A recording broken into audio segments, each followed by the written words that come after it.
Muy buenas, soy Lourdes Gallardo, profesora de la Universidad de Cádiz y vengo a hacer mi ponencia sobre la industria musical y la visibilidad de marcas musicales en entornos digitales en la sexta edición del Congreso H. En primer lugar, voy a presentar una breve introducción sobre el caso analizado. En segundo lugar, expondré los objetivos y las metodologías seguidos. En tercer lugar, el marco teórico. En cuarto, los resultados y la discusión. Y por último, las conclusiones. En cuanto a la introducción, cabe destacar que, bueno, con la aparición de las redes sociales, la industria musical, los mecanismos industriales dejan de ser la única vía posible para crear una carrera musical. Una de las primeras microcelebridades musicales, que son aquellos artistas que desarrollan su carrera a través de Internet, fue Justin Bieber. Él comienza en redes sociales. Tiene tantísima viralidad que es el cantante Asher quien lo ficha básicamente por redes y le ofrece un contrato discográfico cambiando por completo lo que sería su carrera musical. Sí que es cierto que existen otros artistas que se quedan un poco a medias tintas entre lo que serían los mecanismos industriales y las técnicas utilizadas en redes sociales. Pero en el caso de Justin, pues se convirtió en una mega estrella internacional y sus técnicas básicamente y los recursos que emplea en la actualidad son únicas y exclusivamente industriales. ¿Qué no es lo que sucede con el caso que vamos a analizar, que es el de Paula Pérez? Paula Pérez es una artista, una microcelebridad musical que comienza subiendo covers a Instagram en 2017. Antes había presentado el casting de Operación Triunfo, pero bueno, no fue seleccionada para entrar finalmente. Por lo tanto, ella comienza subiendo covers en Instagram y estos vídeos comienzan a tener mucha viralidad. Pero el punto fuerte sucedió en 2017 cuando hizo un mashup de las canciones más icónicas de ese año con David Res en YouTube y ese vídeo se hizo súper viral. Eso dio lugar a que Paula fuera vista por la industria y efectivamente pues apareciera en pequeños espacios industriales como era en El Hormiguero haciendo pequeñas actuaciones en programas en concretos. Esto dio lugar a que en 2020 firmase un contrato discográfico con Sony Music. O sea, formaron el grupo Mantra junto a Carlos de Aurin y Charlie, que era ex concursante de La Voz Kids. Y Sony montó un poco ese grupo y les ofreció un contrato discográfico. Eso fue en 2020. ¿Qué ocurre cuando sucede esto? Que Paula, su contenido era muy orgánico, muy natural, conectaba mucho con su audiencia y una vez que firma el contrato discográfico, su marca cambia por completo, dando lugar a que tengan en Spotify canciones con el grupo con millones y millones de reproducciones, por ejemplo, o que su contenido cambiara de una manera bastante significativa. Como se puede observar en la imagen, su feed de Instagram presenta una imagen muy profesional y muy trabajada, a diferencia de la primera imagen que veíamos en su cuarto tocando la guitarra en 2017. Por lo tanto, ¿por qué nos interesa este caso? En primer lugar, porque es una microcelebridad cuyo discurso de marca cambia por completo cuando introduce en su proyecto mecanismos industriales. No ocurre como con Justin Bieber, que directamente se va a los mecanismos industriales 100%, se queda un poco a medias tintas, pero su discurso como marca cambia muchísimo. Por lo tanto, ella no tiene éxito a través de la industria, sino que se crea su propio éxito ella misma a través de Instagram, pero sí que es cierto que la industria pues amplifica esa carrera, ¿no? Además, ella no se queda solo en mecanismos industriales, sino que hace una mezcla de técnicas de la celebridad y la microcelebridad. Por lo tanto, lo que queremos abordar en este estudio es cómo la industria musical sigue siendo un agente clave importante en la creación de artistas en esta nueva era digital. Por lo tanto, en cuanto a los objetivos de la metodología, se marca como objetivo general analizar el papel de la industria musical en la visibilidad, profesionalización y escalamiento de marcas musicales emergentes en entornos digitales a partir del caso de Paula Pérez. Como objetivos específicos se marcan, en primer lugar, examinar las transformaciones en la comunicación digital, en la marca personal y las estrategias de visibilidad de Paula Pérez tras su incorporación a una estructura profesional vinculada a un contrato discográfico. Y en segundo lugar, analizar los elementos centrales de la marca musical de Paula Pérez y las prácticas de microcelebridad y celebridad que combina para construir, proyectar y amplificar su visibilidad. La metodología seguida es la siguiente, y es que se establece un estudio de caso con un diseño exploratorio que combina por un lado la revisión y análisis bibliográfico en torno a temas como la industria musical como instancia de creación y profesionalización de artistas, la transformación del negocio discográfico o la carrera musical desarrollada en plataformas sociales, entre otros. Por otro lado, se hace un análisis cualitativo en redes sociales, en todas las redes del artista, analizándose un total de 396 contenidos desde el 1 de enero de 2022 hasta el 31 de enero de 2025. Se selecciona ese tramo porque es cuando ella ya comienza a profesionalizar más su discurso y es cuando interesa más ver esos cambios producidos por estos mecanismos industriales. Y por último, se hace una entrevista a Paula Pérez en mayo de 2025 y se contacta con ella a través de Instagram. En cuanto al marco teórico, bueno, pues ya veníamos un poco hablando de ese tema, ¿no? Pero bueno, la industria musical cambia completamente con la llegada de Internet. Básicamente, antes la industria era el centro de creación de carreras musicales, es decir, no existía otra manera que no fuera a través de la industria crear una carrera musical, de crear una marca musical. Esta música era arte, por supuesto, sigue siendo arte, pero se comercializaba y se convertía por completo en un producto y en una marca, ¿no? En el caso del artista. Por lo tanto, la carrera musical antes de Internet dependía única y exclusivamente de la industria musical y de estos gatekeepers o intermediarios culturales que filtramos un poco el contenido que se consumía y el que no. Por lo tanto, tenía un monopolio estructural, por supuesto, y se convirtió básicamente en una máquina de creación de estrellas. En este negocio, el sector que más potencia tenía era la música grabada en físico, que era básicamente el sector que más beneficios económicos otorgaba a la industria, pero también estaba el sector de la música en vivo, el de derechos de autor, que respaldaban un poco también al primer sector, algo que ha cambiado por completo con la aparición de Internet. Pero bueno, volviendo al tema, los artistas, los grupos, dependían, por un lado, de los medios de comunicación, ya sean revistas especializadas, la televisión, la radio o lo que fuese, y también de las discográficas, ya fuera indie, majors, también de todos los agentes que forman parte de esta estructura, ¿no? Industrial, como eran los AIR, los managers, etcétera, etcétera. ¿Qué ocurre? Que cuando llega Internet, este negocio se desestabiliza y se rompe por completo. ¿Qué ocurre? Cuando llega Internet se reducen los costes de creación, de producción y distribución. Se da el auge de la autoproducción. Además existen nuevos espacios de descubrimiento musical como son las redes sociales o plataformas como Spotify y surgen las microcelebridades musicales, es decir, estos artistas que desarrollan su carrera a través de Internet de manera independiente a la industria. Por lo tanto, es una realidad que su posición se debilitó como único ente a través del cual se creaban estas marcas musicales, ¿no? A través del cual un artista podía acceder a esa carrera musical.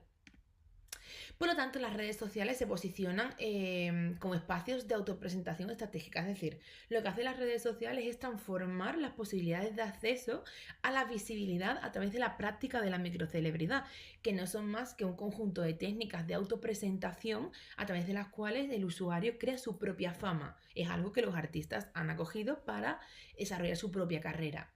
Por lo tanto, esta autopresentación depende de, bueno, de cómo te comuniques con la audiencia, de si eres cercano o no con la audiencia, de cómo te presentes, de cómo muestres tu vida privada, etcétera, ¿no? Pero bueno, lo que sí que esta práctica de la microcelebridad y las redes sociales dieron lugar a nuevas formas de promoción musical y otorgaron a los artistas de una nueva capacidad de creación de una carrera musical independiente. Por lo tanto, artistas como Jundline es un buen ejemplo para explicar un poco el concepto de microcelebridad, pero básicamente todo esto otorgó nuevas rutas de descubrimiento, de construcción de marca y nuevos modelos de interacción con la audiencia y construcción de comunidades de fans. Por lo tanto, se da aquí un proceso de reintermediación. La industria continúa siendo una pieza central de la carrera musical, pero ya no es la única, porque aparecen las microcelebridades musicales, además como nuevos prescriptores. Las discográficas también están ahí, los medios de comunicación siguen, pero también se suman las plataformas, los algoritmos y los fans que ahora mismo pues tienen una cabida increíble y son claves en la construcción de estas carreras musicales. Por lo tanto, una vez hecho un breve recorrido sobre el marco teórico, nos hacemos estas preguntas de investigación. Por un lado, ¿cuál es el papel de los mecanismos industriales en una carrera musical en la era digital? Segunda, ¿cómo mezclan los artistas las técnicas industriales y de microcelebridad? Y tercera, ¿cuáles son los puntos claves en la construcción de una carrera musical en el entorno digital? En cuanto a los resultados y la discusión, cabe destacar que los tres bloques que se van a seguir son, por un lado, el análisis de la marca de Paula Pérez, en segundo, se va a observar la industria como recurso de visibilidad y en tercero, las técnicas que este artista lleva a cabo para ver si se ha pasado más a las técnicas industriales o no, o qué es lo que ha ocurrido un poco en su comunicación. En cuanto al primer bloque, la marca Paula Pérez, cabe destacar que la artista resume el éxito de su carrera musical en la autenticidad mostrada ante el público y esa conexión con el público. Y por otro, el formar parte de un grupo musical respaldado por una discográfica que le da más visibilidad, ¿no?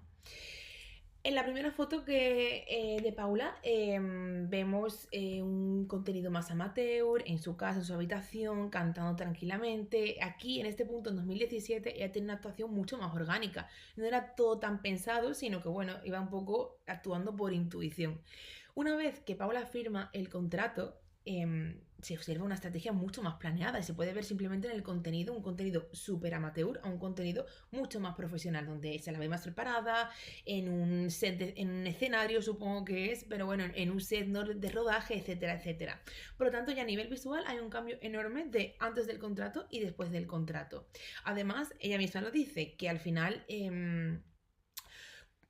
si ella ha seguido como un esquema mixto entre pasos planeados y la autoexpresión, ¿no? Aquí dice, cuando estás convencida de que a lo que te quieres dedicar es a la música, tienes que tener en cuenta todo el factor de que a partir de ese momento en el que tomas la decisión pasas a ser un producto. Y como todo producto necesitas tener un plan de marketing que te ayude a venderte. Eso no quita valor a toda la parte creativa de autoexpresión que hay detrás. Lo importante es hacer un balance de todo y actuar con corazón, pero también con cabeza. Es decir, la estrategia que ella sigue una parte, tiene un componente estratégico planeado y pensado y un componente de autoexpresión porque al final ella se sigue mostrando muy natural ante su público.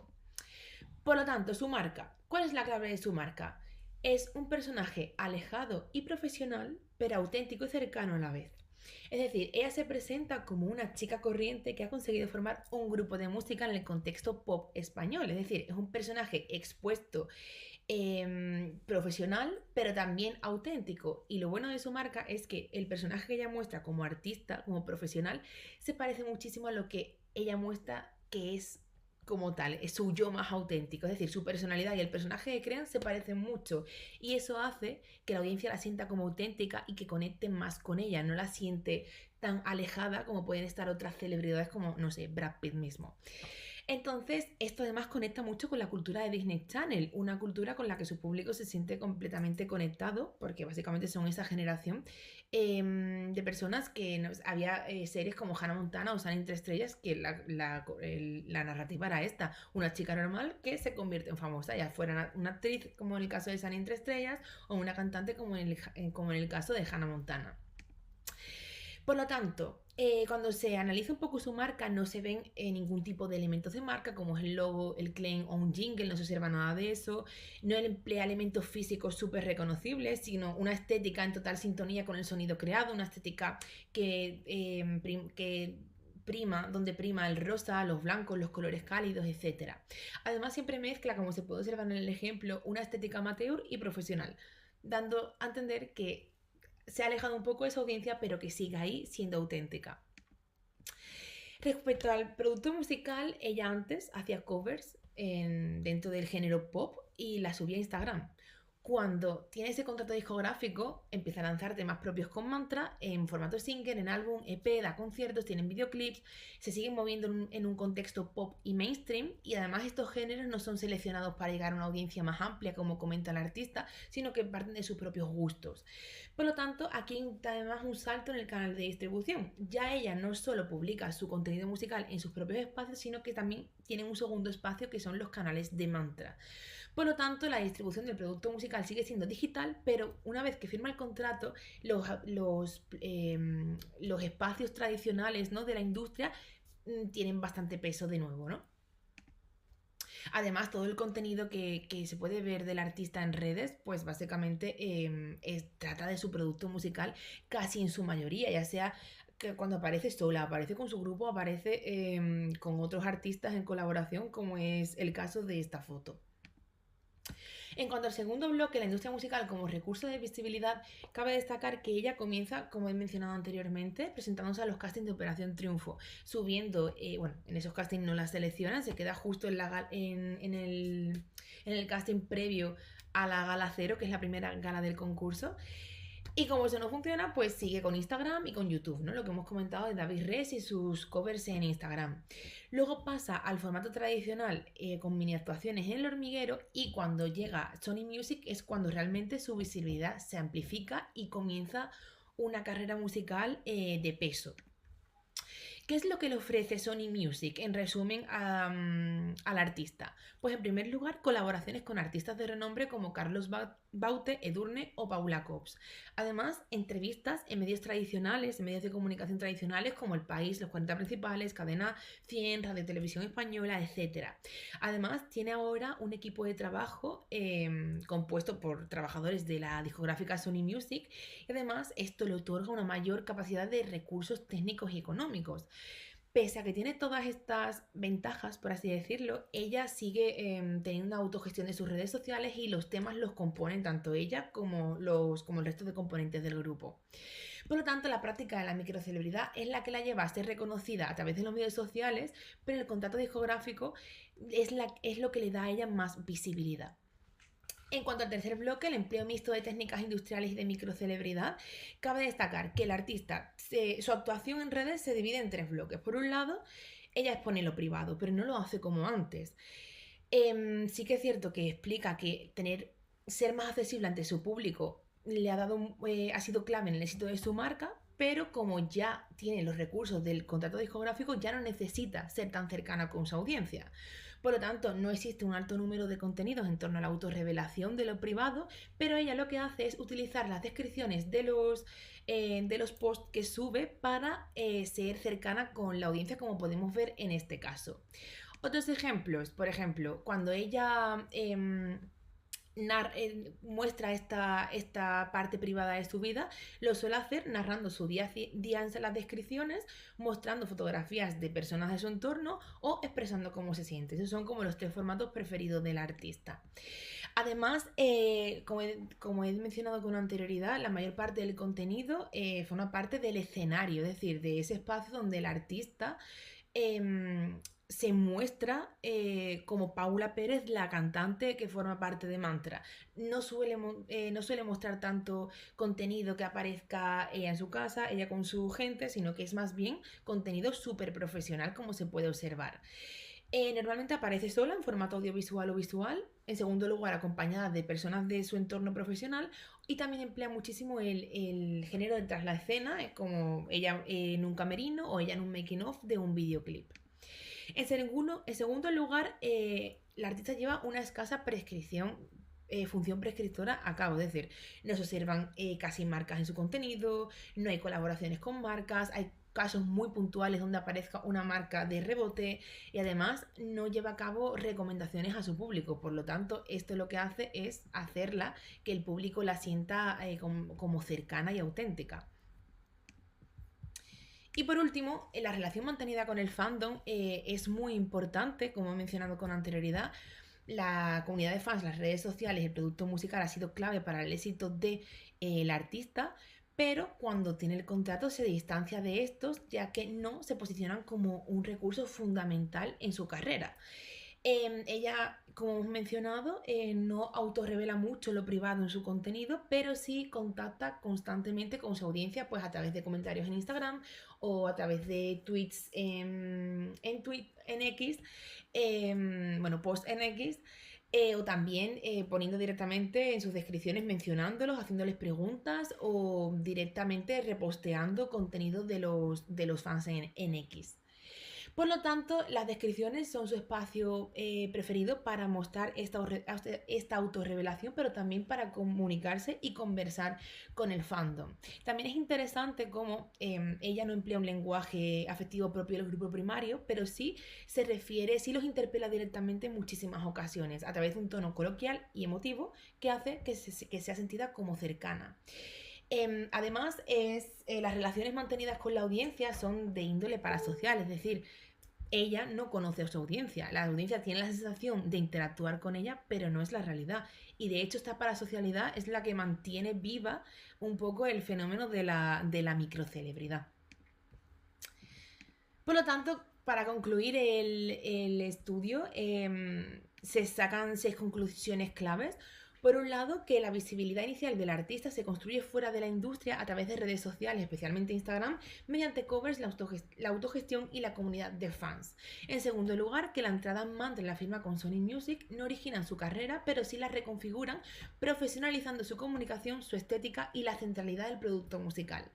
Además, el cambio principal no es solo musical, sino comunicacional, pasando de una lógica de autoexpresión más espontánea a una comunicación más estratégica, cohesionada y orientada al plano musical. En cuarto lugar, la incorporación de una estructura industrial amplía sus redes de acceso, facilitando la colaboración, la presencia en medios y la entrada en circuitos culturales tradicionales que refuerzan su legitimidad. No obstante, el artista sigue implementando técnicas de microcelebridad como es la autorrevelación, la escasa prescripción o una constante comunicación con la comunidad, aunque las mezcla constantemente con la industria, con las técnicas de la industria. Por lo tanto, la industria musical sigue siendo clave en la industria digital, no como único acceso al éxito, sino como una infraestructura de amplificación, coordinación y legitimación, como se puede observar a través del caso de Paula Pérez. Hasta aquí mi intervención, muchísimas gracias por su tiempo y por su atención y estaré encantada de responder dudas, preguntas o cualquier otra cuestión. Muchísimas gracias.